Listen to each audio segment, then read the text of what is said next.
Welcome to my channel. किरदार आशिर वसीम से शादी का फैसला इसने सिर्फ सतवत आंटी को देखकर किया था। ये 5वां प्रपोजल था जो उसके लिए आया था और सहीफ़ा के मन को भी भाया था। सतवत आंटी इंतहाई बावकार खातून दिखाई पड़ती थी।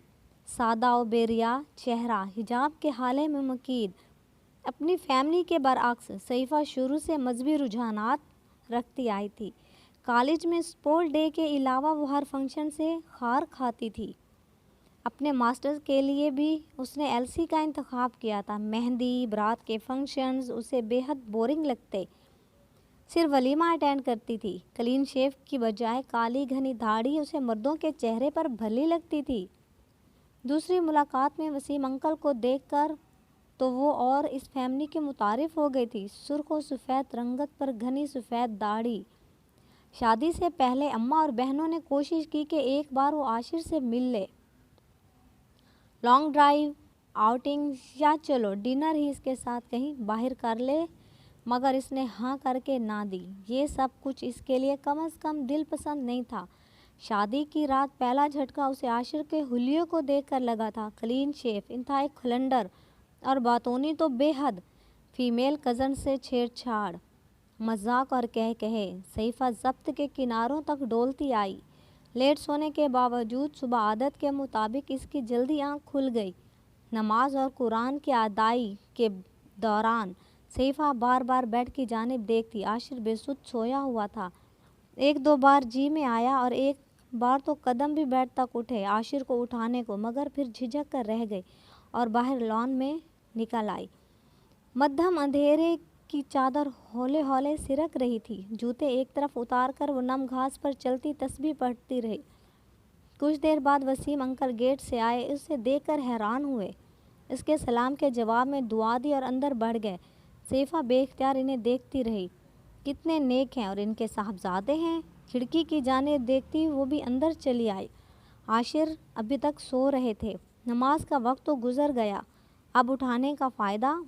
वो यूं ही बेमकसद टहलती रही। नीचे लाउंज से आवाज़ें आना शुरू हो गई थी। वो भी नीचे चली आई। वसीम अंकल और सतवत आंटी के सब रिश्तेदार इसी शहर में मुकीम थे। सो बारात से वापसी पर सब अपने अपने घरों को चले गए थे। आज रात वलीमा था। घर में इक्का दुक्का ही मेहमान थे। सतवत आंटी ने खुश दिली से माथा चूम के सुबह बखैर कहा। अंकल कहाँ हैं? चाय का कप पकड़ते उसने यूं ही बराए बात पूछा। चाश्त के नवाफिल अदा करने गए हैं। सहीफ़ा के मुंह से बेख्तियार माशाअल्लाह निकला। आतफा इसकी इकलौती नंद सोई हुई थी। काफ़ी देर वहीं बैठी वो सतवत आंटी से बातें करती रही। जब एक नौ उम्र सी लड़की परांदा चलाती हुई आई। ये महकी है। इनकी नज़रों के मफहूम से वो समझ गई कि काम वाली है। सलाम भाभी। वो देखने में जितनी भली महसूस हो रही थी, आवाज़ उतनी ही पाटदार थी। महकी महकी है फ़िज़ा।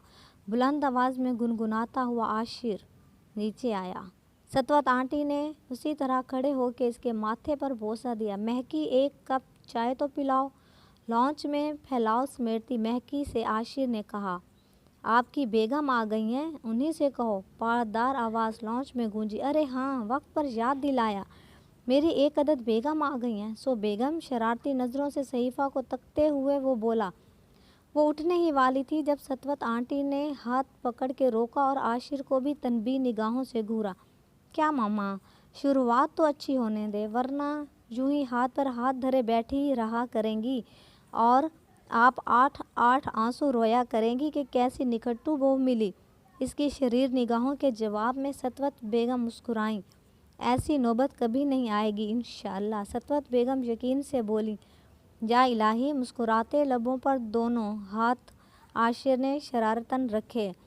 बर्तन समेटकर किचन की जानिब जाती सहीफ़ा पल की पल रुकी।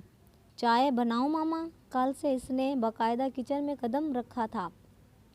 तुम्हारे पापा इशा पढ़ाएं फिर बनाना। सतवत बेगम खुद भी नमाज के लिए उठी। आशिर, आप भी नमाज पढ़ें। टीवी ऑन करते आशिर से सहीफ़ा ने कहा, कल से पढ़ूंगा पक्का। आज तो बहुत थका हुआ हूँ। सोफ़े पर नीम दराज होते वो लापरवाही से बोला। सहीफ़ा बुझे दिल से ऊपर चली आई। उसे अक्सर सतवत आंटी की किस्मत पर रश्क आता। किस कदर नेक शौहर इनके नसीब में लिखा था, नमाजी, परहेजगार। बेटा बिल्कुल ही उलट था। ये अगली दोपहर की बात है। सईफा की एकदम से आंख खुली। चाय की तलब महसूस होने पर वो नीचे चली आई। लॉन्च से गुजरते उसे झटका लगा था। लॉन्च के जालीदार दरवाजे के बाहर उसे आशिर की झलक नजर आई थी। किचन के दरवाजे पर जाते वो रुकी और दरवाजे के करीब आई। वहाँ सीढ़ियों पर आशिर बैठा था। नीचे फर्श पर महकी बैठी रो रही थी। आशिर का हाथ उसके सर पर था। मैंने कहा ना सब ठीक हो जाएगा, मैं इस मामले को खुद देखूंगा, परेशान ना हो। सईफा नासमझी से दोनों को देखती रही। महकी ने रोते रोते सर ऊपर उठाया। सईफा पर नज़र पड़ते ही घबरा के उठ खड़ी हुई। आशिर ने पीछे मुड़ कर देखा। आप इस टाइम?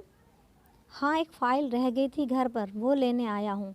और प्लीज़ एक कप चाय भी पिलवा दो, महकी से मुखातिब होते हुए कहा। चलो महकी, तुम भी पानी पियो और फ्रेश हो जाओ। सईफा सारी सूरत हाल पर गौर करती किचन की जानिब आई। वो अभी चाय बना रही थी कि महकी भी आ गई और सब्ज़ी वगैरह काटने लगी। कोई मसला वगैरह है तुम्हारे साथ?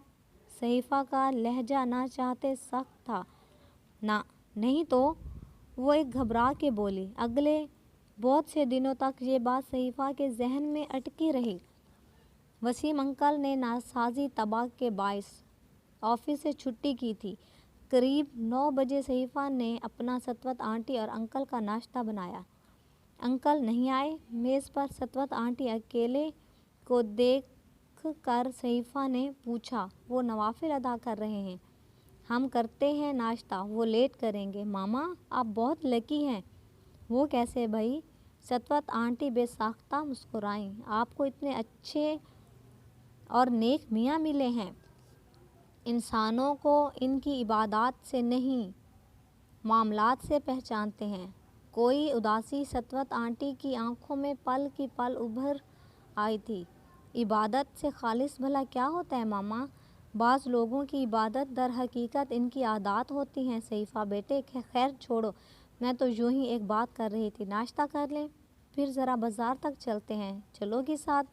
खैरियत है, बाज़ार से क्या लेना है? महकी के लिए कुछ चीज़ें लेना है, अगले महीने निकाह है उसका। अच्छा वाओ। इसके माँ बाप के दरमियान बचपन में ही अलहदगी हो गई थी। महकी अपनी माँ के पास ही रहती थी।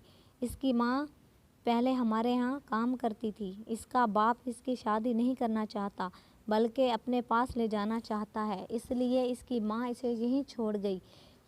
2-3 माह से ये इधर ही है, यहीं से निकाह करके रुखसती कर देंगे। आतिफा आशिर के साथ बचपन से खेली है, सो इनके साथ बहुत बेतकल्लुफ़ी है। सतवत आंटी ने तफसील से बताते हुए पूछा। चलोगी साथ? अभी तो बहुत थकन सी हो रही है मामा, शाम में ना चलें? वो जाना नहीं चाह रही थी, मगर इनकार करना भी अजीब सा लग रहा था। ओके, आप रेस्ट करो, आतिफा को ले जाऊंगी। शाम असल में फारूकी साहब के यहाँ जाना है, पोते की मुबारकबाद देने। सतवत आंटी के जाने के बाद ना जाने कितनी ही देर वो कसलमंदी से लेटी रही थी। फिर उस ख्याल से कि दोपहर के खाने में महकी की कुछ मदद ही करवा दे, वो उठ के नीचे चली आई। सीढ़ियाँ उतरते ही उसे चक्कर सा आया। वो वहीं दरमियानी सीढ़ी पर बैठ गई। एक हाथ से सर को थामे वो बेबसी से बैठी थी। झुकी नज़रें रेंगती हुई सीढ़ियों से उतरी और सोफ़ों पर से होती हुई किचन में खुलती विंडो पर पहुंच गई। हैरत से, खौफ से वसीम अंकल महकी के करीब खड़े थे और इनके हाथ हरकत में थे। सईफा की टांगें लरज़ रही थी। दिल इस कदर ज़ोर से धड़का था कि समातें जान से जाती रह गईं। ये थे वो अंकल जिन्हें वो आइडियल कहती थी। उसे बेइख्तियार आशिर पर फ़ख्र हुआ। वो नमाजी नहीं था, मगर नफ्स का ग़ुलाम भी तो नहीं था। कैसा पाकीज़ा ताल्लुक़ था। महकी को बहन कहता था, सबके सामने भी और तन्हाई में भी। वाक़ई इंसान की असल पहचान इबादत नहीं, बल्कि मामलात हैं। रहें इबादत तो कुछ लोगों की दर हकीकत ये आदत होती हैं। लर्ज़ते कदमों से वो बेइख्तियार ऊपर चली आई आशिर की तस्वीर पर निगाह पड़ते उसे मामा की किस्मत पर अफसोस हुआ था। फ्रेंड्स, ये थी मेरी आज की वीडियो। उम्मीद है आपको पसंद आएगी। मेरी हौसला अफजाई के लिए मेरे चैनल को सब्सक्राइब करें, मेरी वीडियो को लाइक करें और अपने तमाम फ्रेंड्स में शेयर ज़रूर करें, और साथ ही बेल आइकन को प्रेस करना ना भूलें ताकि मेरी हर नई आने वाली वीडियो का नोटिफिकेशन आपको मिलता रहे। Welcome to my channel.